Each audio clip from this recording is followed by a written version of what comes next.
Are we live? I think we're live.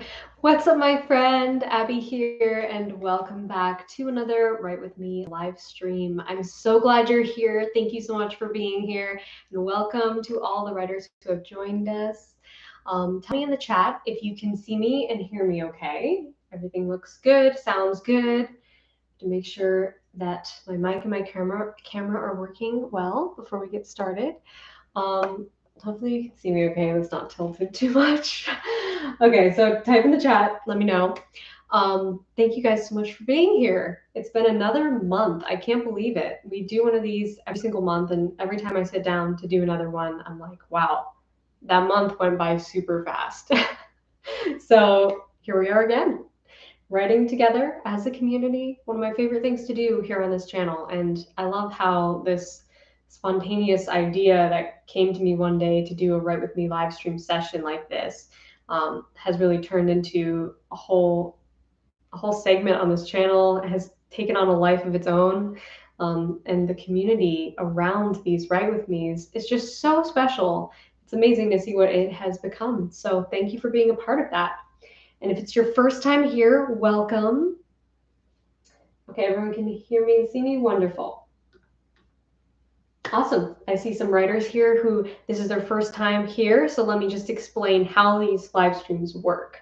The way that these live streams are structured is we do writing sprints together. 25 minutes on, as in 25 minutes writing, and then 5-minute breaks in between. And during those breaks, I chat with you guys about your stories, you ask me questions in the chat, and we get to just kind of take a break, relax, chat a little bit, and then get back into our work. So it doesn't matter if you're writing or editing or rewriting or revising, or maybe you're working on something completely different. Maybe you're working on like a school assignment or a work assignment. Doesn't matter.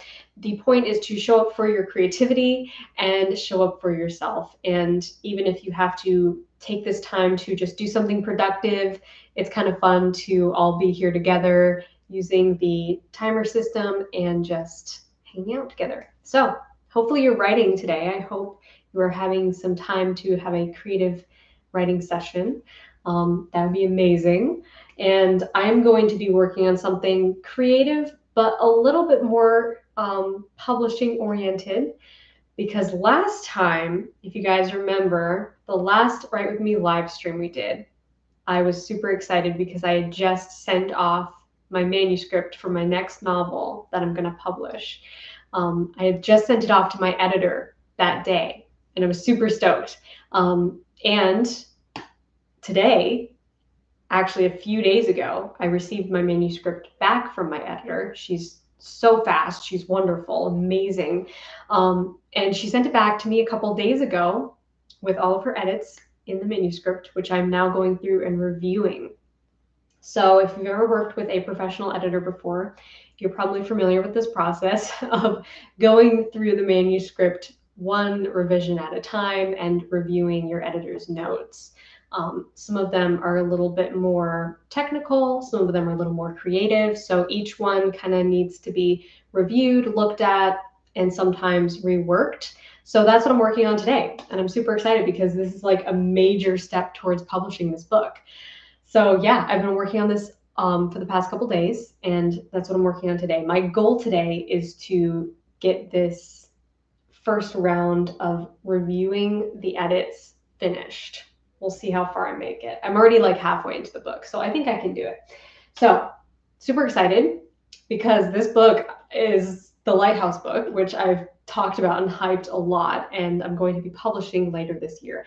I can't give out dates yet, but I'm hoping for early fall. So believe for that. Okay, so type in the chat, tell me what you're working on today. I see writers from all over the world working on all different kinds of projects. It's so cool. Again, also, it doesn't matter if you're writing a novel, short story, screenplay, so many different writers from all over the world in this community writing a variety of genres and different storytelling mediums. And that's just so cool to me to see, because as I always say, a story is a story is a story. So type in the chat and tell me about your story if you feel compelled to. If it's top secret, I understand. Okay, so I'm going to set up my timer, and I'm going to get my document open here. Super excited to be working on this today. I was hoping that I'd get to work on this on a live stream so that you guys can see sort of behind the scenes my process. And it's very exciting. It's an exciting process because it's one of those moments where you feel like, okay, we're getting close. And that's just so fun. Okay, so it looks like we have a lot of writers working on different projects. Awesome. First novella, fantasy ideas, plotting, second draft, writing a memoir, romance book, fantasy book, nonfiction, contemporary, inspirational, sweet romance, dystopian YA. So many different genres. So cool. Okay, so no matter what genre you're writing, set your timer for 25 minutes. We're going to get into our first writing sprint. I'm going to jump back into my manuscript where I was yesterday.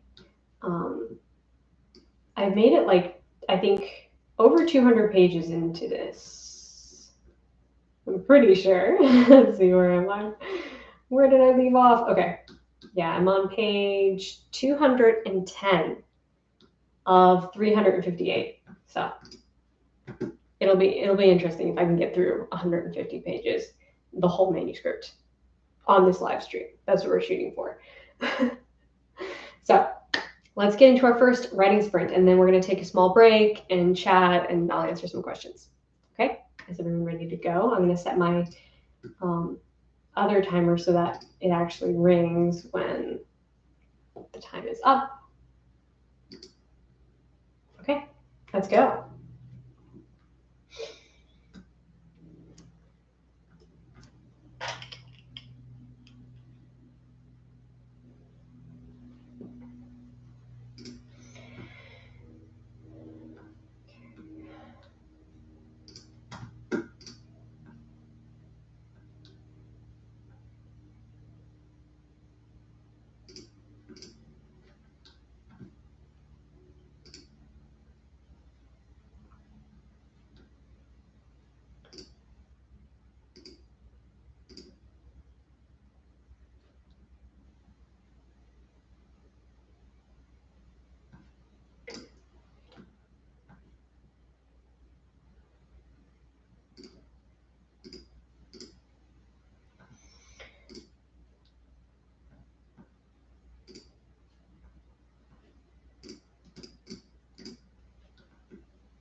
And there's our first timer.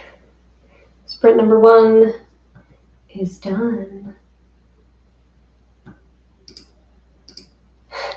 Didn't quite finish the chapter I was working on, but tell me in the chat how it went. Tell me how your writing sprint went. If you are writing, you can share your word count if you desire. Otherwise, if you're editing like I am, you might not have necessarily a word count to show for it, but all progress is good. So I have, let's see, I've gone through, I think, 30 pages in that sprint. I ran into a little snag area, so trying to rework that.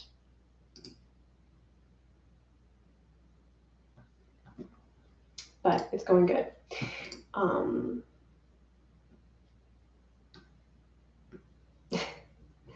So, time for a break. Short break. Okay, awesome. So everyone had a great sprint. Wonderful. Great. Awesome job, guys. Staying productive, staying focused. I love it. Well done. You should be super proud of yourself for showing up for your creativity. Even if you're not banging out the words as much as you want to, it's okay. The point is to show up for yourself and your creativity. So we're going to take a small break now, and I'm going to answer a few questions, and then we'll get into writing sprint number 2. Okay. Yes, for anyone who's just hopped on and not sure what I'm working on reviewing the edits that my editor left on my Lighthouse book. So she just got back to me a few days ago with the manuscript, and I'm super excited because now is the time to go through and review her edits and add some things, change some things, just go over all the revisions. And it's that one more step, pretty big step towards publishing. So very excited. Okay. Let's see. First question is from Mary O'Donnell. What should I do when I get stuck on writing my outline? My advice would be to write the book. Whenever I am stuck in the middle of an outline, especially if it comes to outlining a particular chapter, like I have a general sense of where the story's going, but I'm kind of stuck on a particular chapter or outlining a scene, I will just start writing what I have. Go off of what I have and just start writing the scene and see what happens. A lot of times when you just let go of the outline and the plot and the structure and you just trust yourself, it's amazing what can happen and how the preparation can sometimes trip you up a little bit. So yes, it can be helpful for sure, but it can also make you get stuck sometimes. So my advice would be to set the outline aside if you're stuck on it and just continue writing. Just see where the first draft takes you. And a lot of times this is how I work now with my outlining process. A lot of times I don't complete my outline before I start writing the book. I get to a certain point and I'm like, okay, I feel good. I feel comfortable enough to continue to the next few chapters or whatever. And then I write those few chapters and I have a much better sense of creativity and just more, I don't know, prospecting, I guess, more spontaneous. And I think spontaneity helps with creativity. So it's good to not box yourself in too much. So that might help you. Let's see.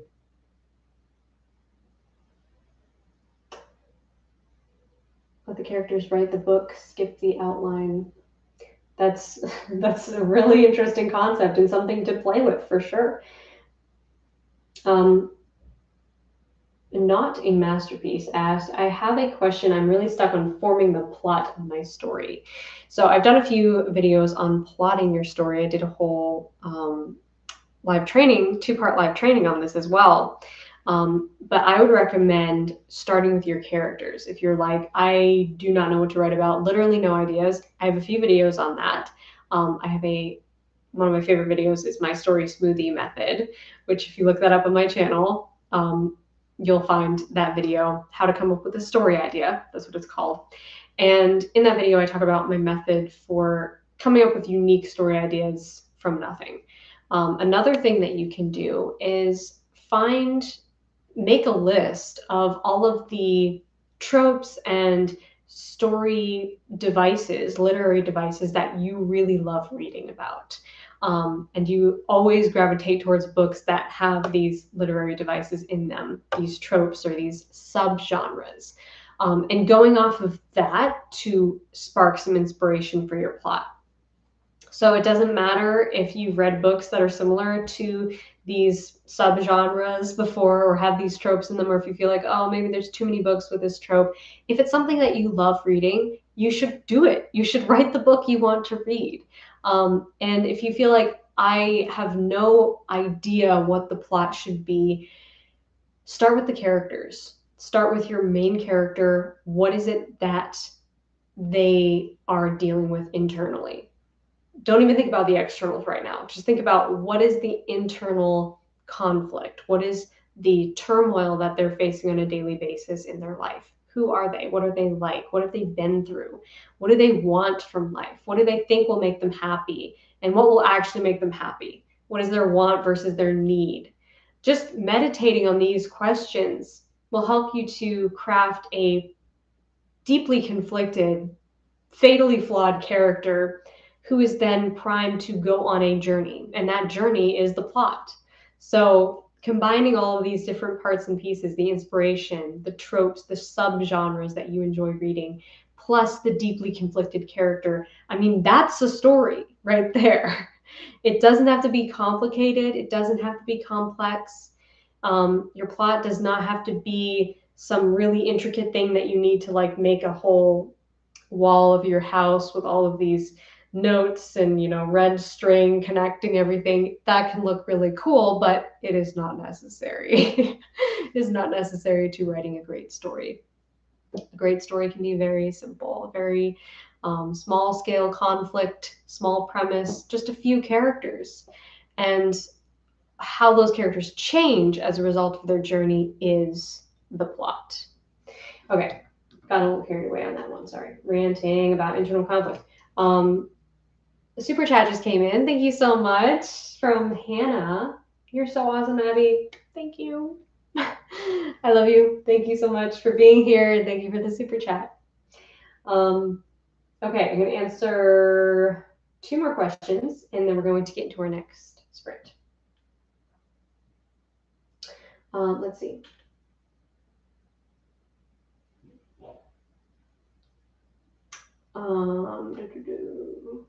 This question is from Kristen. Have you ever written scenes out of order? Would you recommend it or advise us to steer away from it? Nonlinear writing can be really awesome. If you feel like you are inspired to write a particular scene right now and you have all the energy for it and all of the, just you're in the mood to write it, and it's going to be vastly more creatively inspired if you write it now versus saving it for later, then I would recommend writing it now, even if it's out of order. A lot of times, nonlinear writers are also plotters and intense outliners because you can think like way ahead of where you already are and kind of like zoom out, move to a different part of the journey, zoom in, and then you're there.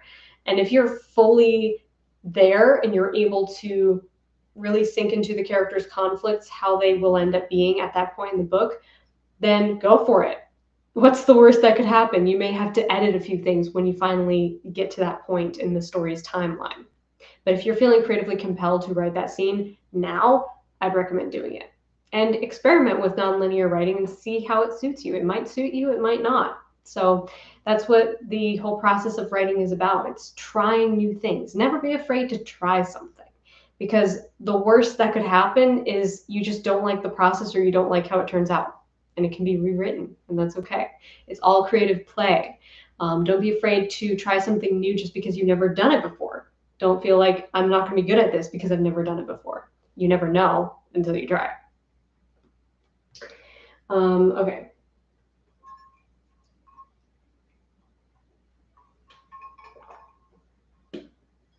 Tiffany asks, how do you write a hopeless character, aka no desire? That's a really interesting internal conflict, because the thing is, even if you have no desire, no hope, you're a hopeless character, you still have some deeply rooted internal conflict, right? You still have a hard-won misbelief.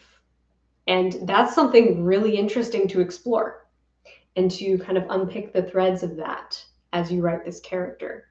Why are they hopeless? Why have they lost hope? Why do they have no desire for anything? Why do they feel like their life will never change? Why do they feel like they maybe don't deserve something good for their lives, or they don't deserve happiness? Why do they feel unworthy of happiness? Because I think what you'll find is a character who has no obvious desire and they're a hopeless character, that's a lot of inner turmoil and inner conflict to unpack. And so it's not so much like having a clear goal is the only way to have a conflicted character. Definitely not. It's an easy way to have a clearly conflicted character. But those more nuanced, layered conflicts are really fun to write about and really interesting to dig into and explore just from a psychological standpoint, because you have the potential for a lot of different themes with that. So I'd recommend like digging into that, asking yourself some different questions about it, not so much like what's their goal, but why do they feel this way? Why do they feel like there's nothing to be hopeful about? There's nothing to be excited about? Why have they lost that interest in life? Did they ever have an interest in life? Did they ever have a goal in the past? Has something changed to take that goal away or to make them not have any desire for anything? So lots of questions to ask yourself about that. Go through a little therapy session with your character and see what happens. A super chat came in from Mallory. Thank you so much. Thanks for these great sprints, Abbie. Oh, you're so welcome. Thank you for being here. And also I saw one from Amy. Amy, thank you so much for the super chat. KK's Corner asks, how to write a romance between side characters from the main character's point of view? Oh, that's a good question. I think it is a matter of just showing and not telling, and sprinkling in these plot points where you have the characters interacting with each other, these side characters. So finding those moments where your side characters can interact with each other. And I would highly, highly recommend checking out my live training on subplots. In that live training, I go deep into crafting your subplots from a standpoint of looking at your characters, your main character's plot, and then finding those places to insert like updates on the side characters' plots. And this can all be just through the perception of the main character. So the main character is around these side characters. They see what's going on. They see the romance maybe evolving, having conflicts, having stumbling blocks, these two characters encountering difficulties in their relationship with each other. And you can show us those updates sort of throughout the main character's plot where these interactions happen without hitting pause on the main character's plot and, you know, switching point of view or something like that. That's definitely not necessary. You can have all the same plot points happening, just get a little bit more creative with, okay, how does the protagonist perceive what's happening? Maybe they're perceiving everything as, you know, from their own perspective, and they see things more clearly than the two side characters who are having this romantic relationship or difficulties. So lots to explore there, but I would definitely recommend checking out my video on subplots, or videos. I have 2 videos on subplots, and then also my live training. All of those super good.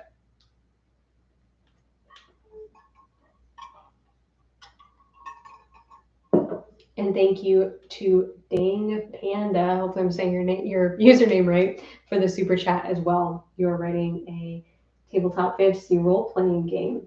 That is so cool. I love seeing writers from all over the world on these live streams writing so many different types of stories. So we'll have like tabletop fantasy role-playing games, and then video games and then screenplays and novels and series. It's so cool. So amazing. I'm so proud of you guys, all of you, for showing up for yourself and writing and creating.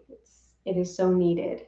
So thank you to everyone who gave super chats, and let's get into our next sprint. I'm going to answer more questions in the next break, but first I want to get back into the book.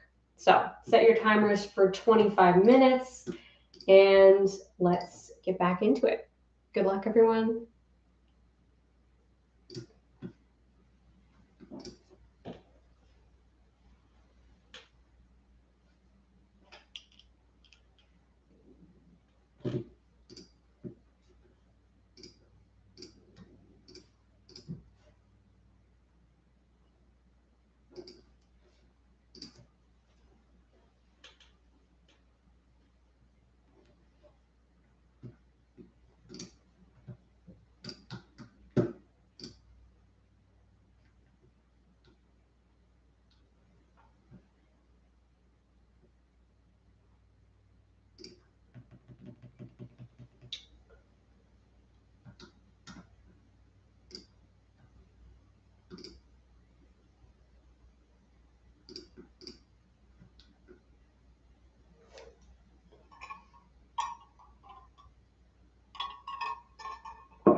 is timer number 2. Just rang. Sprint number 2 finished. Just need to write a note to myself real quick.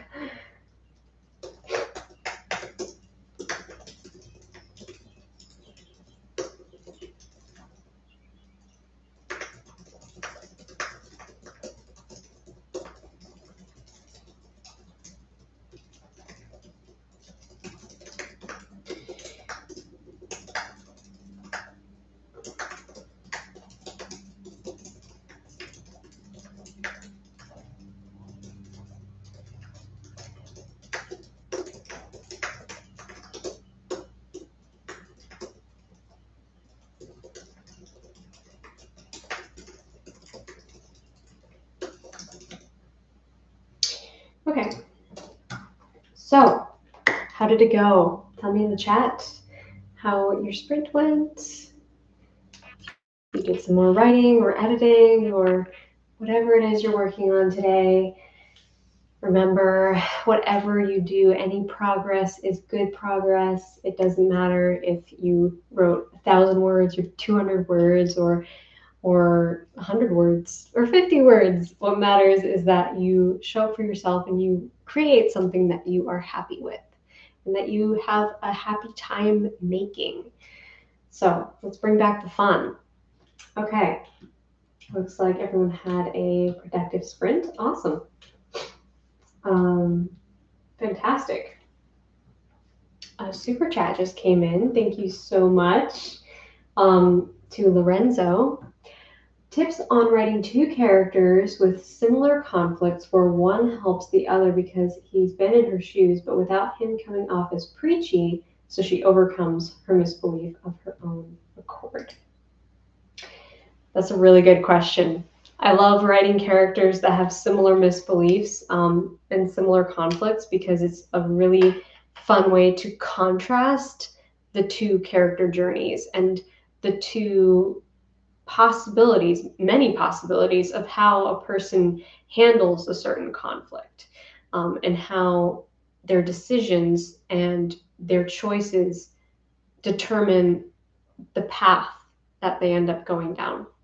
And the conflict could be the same, but it's all in the decision-making process and the choices we make that determine where we go. So specifically with your question, you have this one character helping this other character through their issue because they've been through a similar problem. I think that a good way to do this is just through, of course, it depends on the conflict you're writing, but through the first character who's doing the helping, reflecting upon the very personal experiences that they've had facing this same issue. And they might not even have to preach to the other character or even come out and tell them something in so many words. It could even just be through their actions, through their confidence, through being there for this other character, that they show the solidarity and they show the support that this other character needs.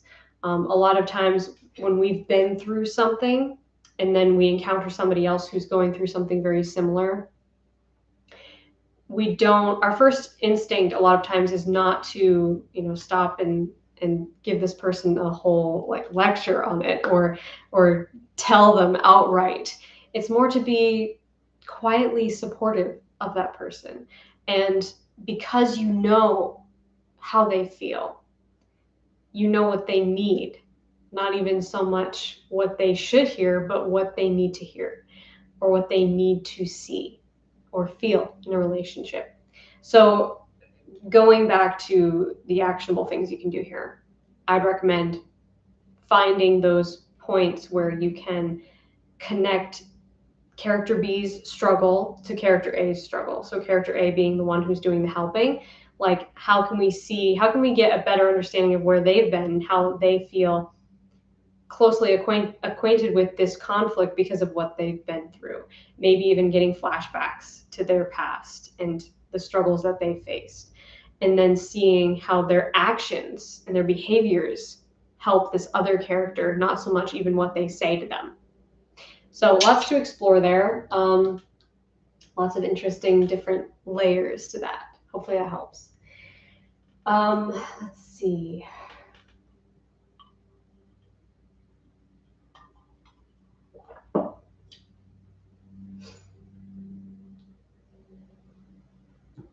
Okay.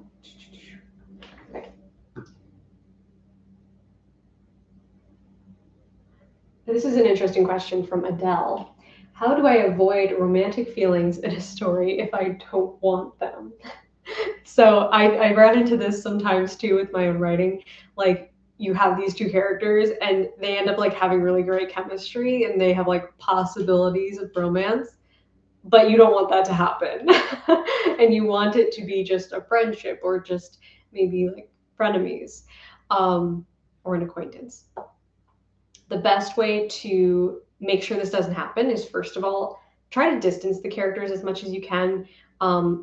The less you put these two characters together in the same room, the less we will start to ship them and the less we will start to see them in a relationship. The second way is if they're always in close contact, always interacting with each other, how can you like take steps to really friend zone these two characters? Like make them bros as much as possible.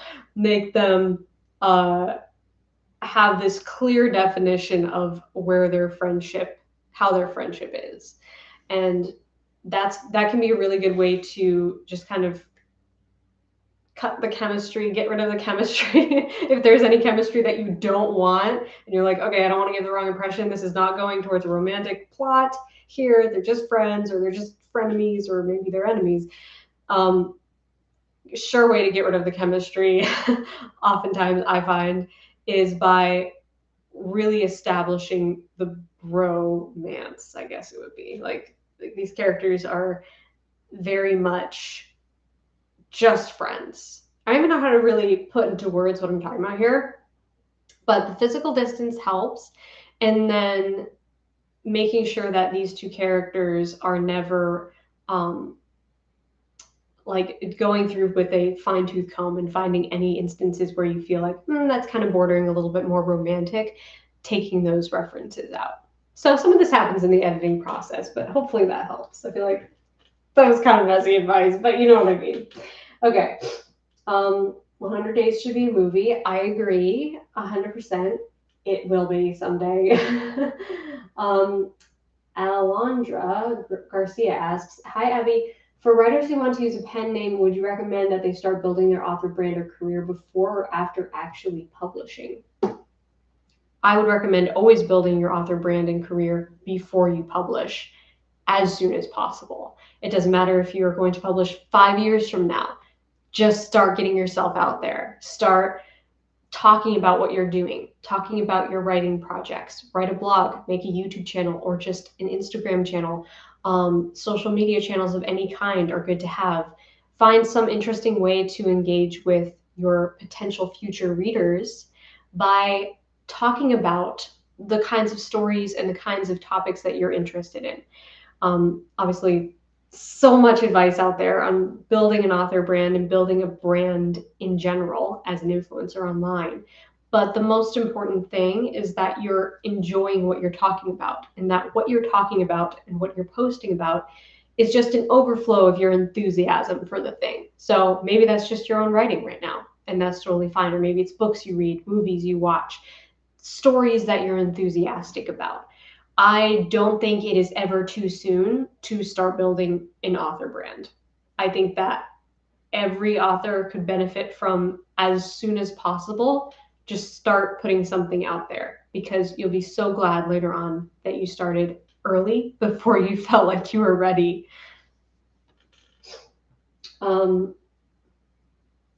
Okay, question from Mallory, super chat from Mallory, thank you so much.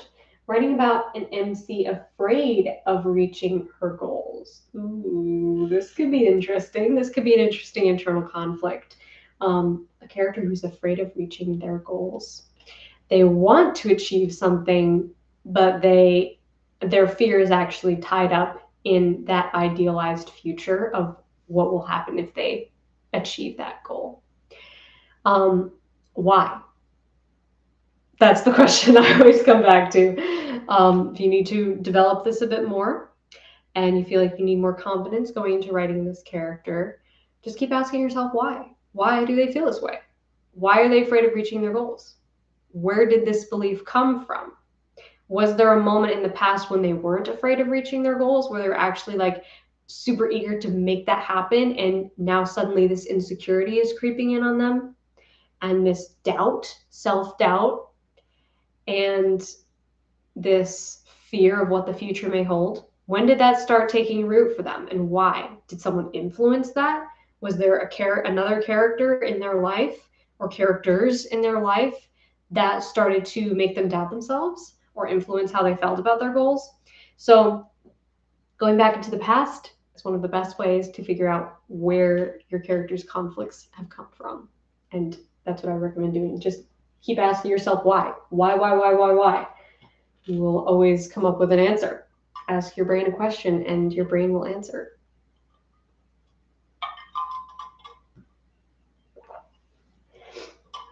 Another super chat just came in. Thank you so much, from Chase.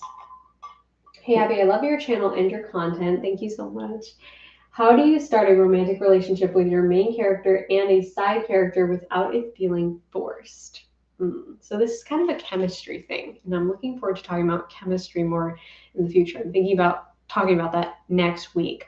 But building chemistry is the key to making any relationship not feel forced. It doesn't matter if it's a friendship or a romantic relationship, or maybe like a found family relationship between a group of characters. What helps it to not feel forced is to just let it happen naturally through the characters' actions, through them overcoming obstacles together, them being there for each other throughout the course of the story. Showing and not telling is really what this comes down to. And through showing, we start to see this relationship building. Okay, relationships can only build through bonding over the circumstances we go through together. And those aren't always good circumstances. Sometimes they're trials and just rough times, difficulties, obstacles that we face together and help each other overcome. And going through those moments together is really what builds trust. And then the joy aspect, which trust and joy kind of come together to create this chemistry, I guess, reaction of romance, the possibility for romance. Can also be friendship, obviously, but that magic ingredient, the chemistry, really comes from these two characters balancing each other really well. Like, they're made for each other. They're so good together. They each have something the other lacks. And that doesn't mean they have to be polar opposites in personality, because they don't have to be.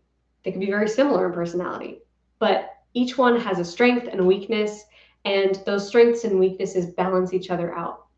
And another thing that can really add to chemistry and add to this natural flow of building relationships, building those feelings between your characters, is developing their backstory together, figuring out where have they been together in the past and how has that shaped who they are today. What are some of the conceptions and ideas and perspectives they've had on each other in the past, and how have they changed now? How do they change over the course of the story?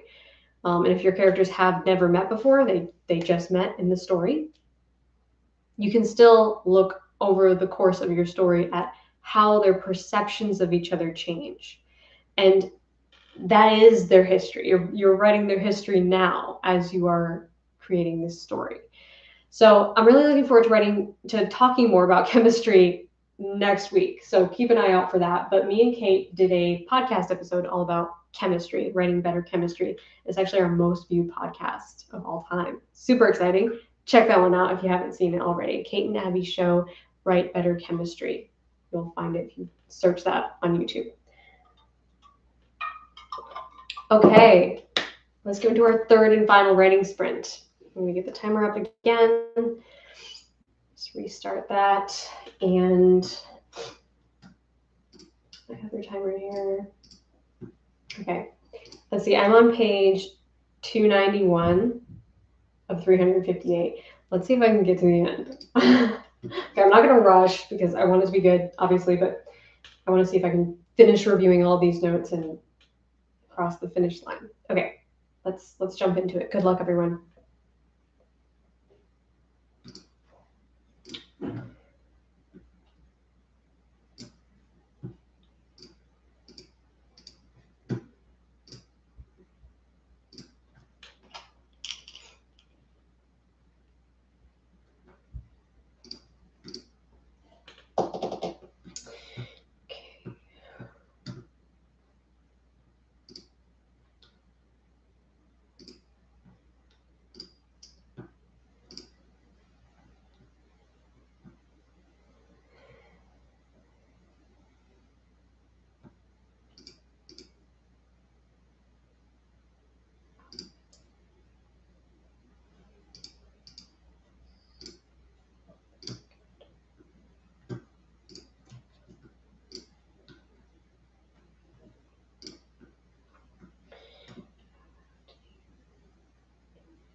Boom.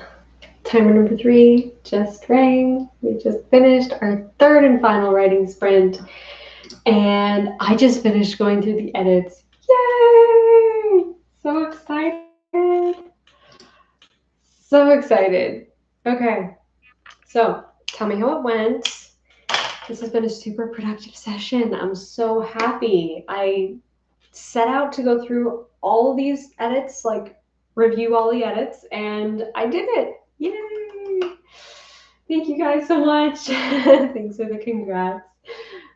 And thank you for being here and hanging out with me while I did this. I'm so happy we got this time, this opportunity to write together and to hang out as a group. It's always so much fun. It's so much more fun to work that way, to know that you have amazing, brilliant writers from all over the world cheering you on, keeping you company, chatting during the breaks. It's been super fun. So yeah, very excited. I'm so happy that you guys had a productive and happy writing session with me today. Thank you so much for being here. I'm super excited for this book. It's really very exciting.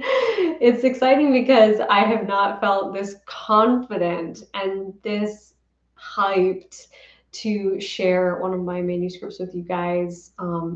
It's a feeling that I had often felt like, am I going to feel that same excitement and passion as I felt for 100 Days of Sunlight, releasing my next book? And it's a different feeling, but it is also the same in a lot of ways. I'm so excited to share this with you guys. And I'm really excited also because it's always very heartening to get feedback from my editor, who is amazing, such a blessing. And she loved the book, which is so heartwarming and just makes me so excited. Like, I did a happy dance, literally. I got up and did a happy dance after I read her email because it was just so amazing.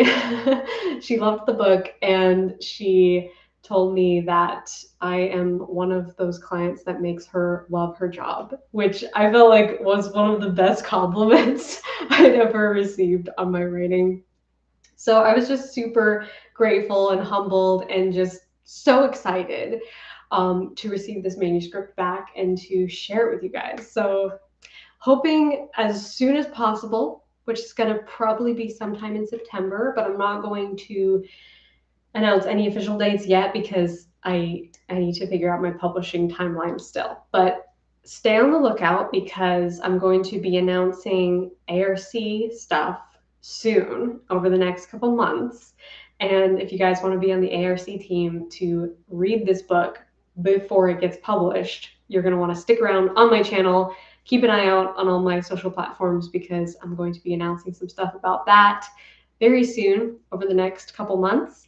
And I'm so excited. It's going to be great. Okay, I'm going to stop rambling now because we're out of time.